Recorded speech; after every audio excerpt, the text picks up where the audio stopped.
এরকম থাকতেও পারে, নাও থাকতে পারে নির্বাচনের টাইমে।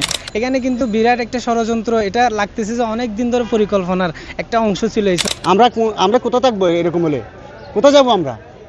অবশ্যই একটা ইন্ধন আছে।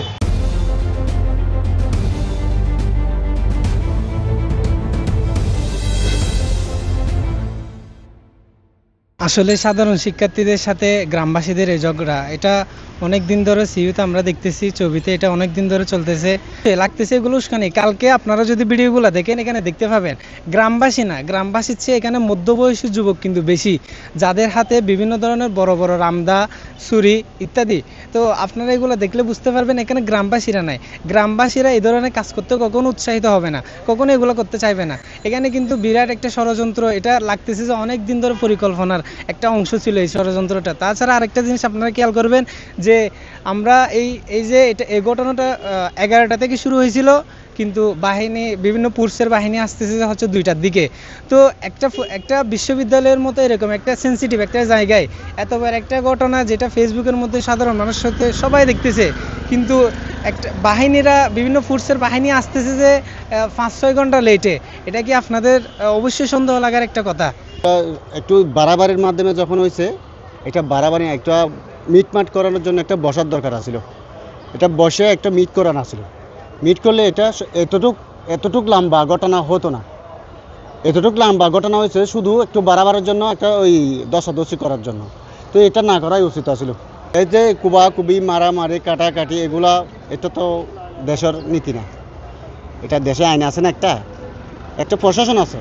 তো প্রশাসনের মাধ্যমে জিনিসটা করলে আমরা বেশি খুশি হতাম। আমরা কোথা থাকবো এরকম হলে?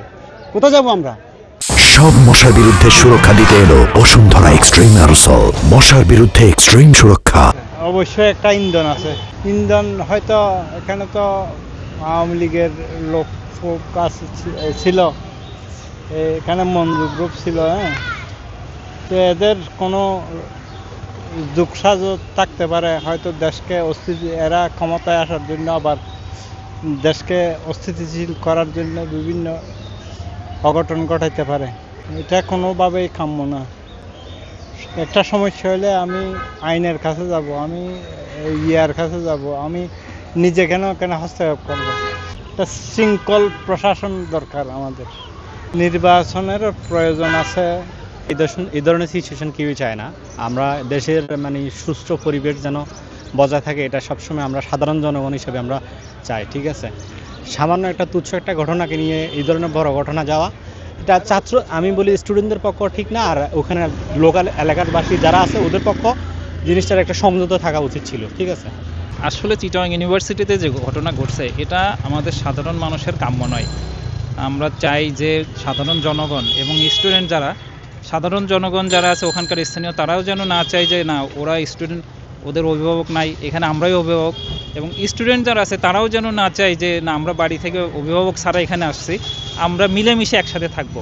এটা কোনো চক্রান্ত আছে কি না, তবে সেটাও খতিয়ে দেখবে প্রশাসন, খতিয়ে দেখা উচিত যে আসলে এরকম কোনো চক্রান্ত আছে কি না। এরকম থাকতেও পারে, নাও থাকতে পারে নির্বাচনের টাইমে। অনেকেই অনেকভাবে মনে করেন যে কিছু লোক তো থাকবেই যারা দেশটাকে একটু খারাপের দিকে নিয়ে যেতে চাবে, আবার ভালো লোকও থাকবে যারা দেশটাকে ভালোর দিকে নিয়ে যেতে চাবে।